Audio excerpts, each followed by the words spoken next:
తెలంగాణలో అధికారమే లక్ష్యంగా పావులు కదుపుతున్న ఆ పార్టీ అసలు సిసలు పోరులో అనుకున్న స్థాయిలో పర్ఫార్మెన్స్ చూపించిందా లేదా? ఢిల్లీ స్థాయిలోనే కాదు, ఇప్పుడు గల్లీ లెవెల్లో కూడా తన సత్తా ఏంటో చూపించగలిగిందా?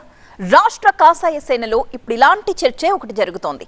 రకరకాల లెక్కలేసుకుంటూ భవిష్యత్ గురించి కలలు కంటోంది. ఇంతకీ అసలు విషయం ఏంటి? పల్లె పోరుతో పసయంతో తెలిసిందా? 700 దాటిన కాషాయ గ్రామాలు, కమలంలో జోష్ పెరిగినట్టేనా? క్షేత్రస్థాయిలో పట్టు దొరికినట్టేనా? తెలంగాణ బీజేపీలో ప్రస్తుతం ఇలాంటి చర్చే జరుగుతోంది. ఇటీవల 3 విడతలుగా జరిగిన గ్రామ పంచాయతీ ఎన్నికల్లో అధికార పక్షం కాంగ్రెస్, ప్రధాన ప్రతిపక్షం బీఆర్ఎస్ లకు ధీటుగా బరిలో నిలిచిన భారతీయ జనతా పార్టీ అసాధారణ ఫలితాలేవీ సాధించకపోయినా గతంలో కంటే మెరుగైన నంబర్నే దక్కించుకుంది. గుర్తులతో సంబంధం లేని ఎన్నికలే అయినా పరోక్ష మద్దతు తెలిపిన రాజకీయ పార్టీలు గెలిచిన ఆయా అభ్యర్థుల్ని తమ ఖాతాలో వేసుకున్నాయి. అలా చూసిన 12,000కు పైగా గ్రామాల్లో పోరాడిన బీజేపీ మద్దతుదారులు 700 గ్రామాల్లో జయకేతనం ఎగురవేశారు. పోటీ చేసిన స్థానాలతో పోలిస్తే ఇది పెద్ద నంబరేం కాకపోయినా గత ఫలితాలను బేరీజు వేసుకుంటే మాత్రం ఇది బెటర్ నంబర్ అనే చెప్పాలి. హోరాహోరీగా జరిగిన ఈ పంచాయతీ సంగ్రామంలో తెలంగాణ బీజేపీ పర్ఫార్మెన్స్ ఎలా ఉంది అన్నదే ప్రస్తుతం జరుగుతున్న విశ్లేషణ. ఢిల్లీ నుంచి గల్లీ దాకా పాగా వేయాలన్న లక్ష్యంతో కదిలిన కమలనాథుల లెక్కలు వర్కౌట్ అయ్యాయా అనే క్యాలిక్యులేషన్స్ జరుగుతున్నాయి. అయితే తెలంగాణ పంచాయతీ ఎన్నికల ద్వారా క్షేత్రస్థాయిలో బీజేపీ ఉనికి చాటుకున్నదనే చెప్పొచ్చు. ఎందుకంటే ఆ పార్టీ పెట్టుకున్న టార్గెట్ కూడా అలాంటిదే. రాష్ట్ర వ్యాప్తంగా ఉన్న 12,000కు పైగా గ్రామ పంచాయతీల్లో కనీసం 1000 అయినా గెలిచి తీరాలన్న లక్ష్యంతో ముందుకు కదిలింది కమలం సేన. అయితే 3 విడతల్లో కలిపి ఆ పార్టీకి 700కు పైగా గ్రామాల్లో ప్రాతినిధ్యం లభించింది.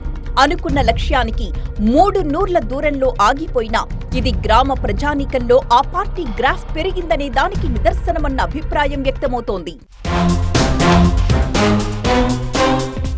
5 ఏళ్ల క్రితం జరిగిన ఇదే పంచాయతీ ఎన్నికల్లో రాష్ట్ర వ్యాప్తంగా బీజేపీ గెలిచింది కేవలం 184 సర్పంచ్ స్థానాలు మాత్రమే. అలాంటి కాషాయం పార్టీ ఈసారి ఏకంగా 700 మార్కు ముద్దాడింది.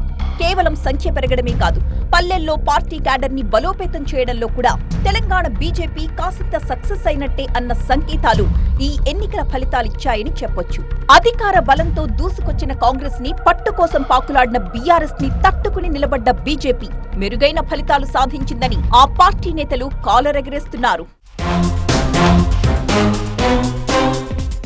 ఢిల్లీ నుంచి గల్లీ స్థాయి నాయకులు తీవ్ర స్థాయిలో కృషి చేస్తేనే బీజేపీకి ఈ స్థాయి ఫలితాలొచ్చాయని చెప్పొచ్చు. కేంద్ర మంత్రిగా బిజీ షెడ్యూల్ ఉన్నప్పటికీ కార్యకర్తల్ని, నాయకులను సమన్వయం చేసిన కిషన్ రెడ్డి సొంత గ్రామం తిమ్మాపూర్తో పాటు మహేశ్వరం నియోజకవర్గంలో పలుచోట్ల బీజేపీ మద్దతుదారులను సర్పంచులుగా గెలిపించుకోగలిగారు. కరీంనగర్లో మరో కేంద్ర మంత్రి బండి సంజయ్, ఎంపీ ఈటెల రాజేందర్లు కూడా పార్టీకి మెరుగైన ఫలితాలు సాధించడంలో కీలక భూమిక పోషించారు. ఇక నిర్మల్ జిల్లాలో బీజేపీ విజయ దుందుభి మోగించింది. రాష్ట్రంలోని అత్యధిక సర్పంచ్ స్థానాలు ఈ జిల్లాలో గెలిచిన కాషాయ సేన సంబరాలు చేసుకుంటోంది.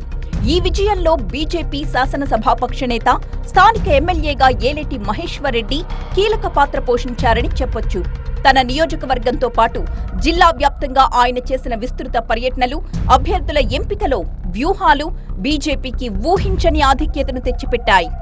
బీజేపీ జాతీయ అధ్యక్షుడు నడ్డా, సంస్థాగత ప్రధాన కార్యదర్శి బిఎల్ సంతోష్ మహేశ్వర్ రెడ్డికి ఫోన్ చేసి ప్రత్యేకంగా అభినందించారంటే గ్రౌండ్లో ఈ గెలుపు పట్ల ఢిల్లీ పెద్దలు ఎంత సంతృప్తిగా ఉన్నారో అర్థం చేసుకోవచ్చు.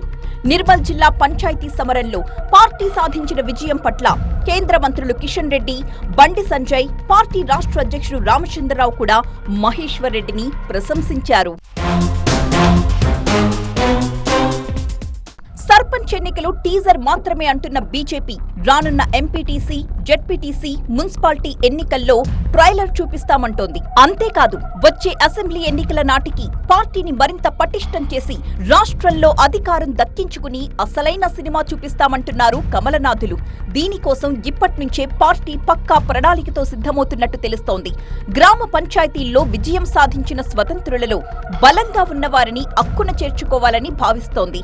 కాంగ్రెస్ ప్రభుత్వం ఇచ్చిన హామీల అమల్లో జాప్యాన్ని ఎండగడుతూనే డబుల్ ఇంజన్ సర్కార్ నినాదాన్ని జనాల్లోకి తీసుకువెళ్లాలని చూస్తోంది బీజేపీ. గ్రామాల్లో కేంద్ర నిధుల ద్వారా జరిగే అభివృద్ధిని ప్రజలకు వివరించాలని చూస్తోంది. గతంలో కంటే ఘనమైన ఫలితాలొచ్చాయి కాబట్టి ఈ జోష్ని ఇక్కడితో ఆపకుండా రాబోయే స్థానిక పోరులో జెడ్పీ పీఠాల్ని కూడా కైవసం చేసుకోవడమే లక్ష్యంగా కమలదళం కదం తొక్కబోతున్నట్టు తెలుస్తోంది. మరి పల్లెల్లో మొదలైన ఈ ఊపు రాబోయే రోజుల్లో కమలాన్ని ఏ స్థాయిలో వికసింపచేస్తుందో చూడాలి.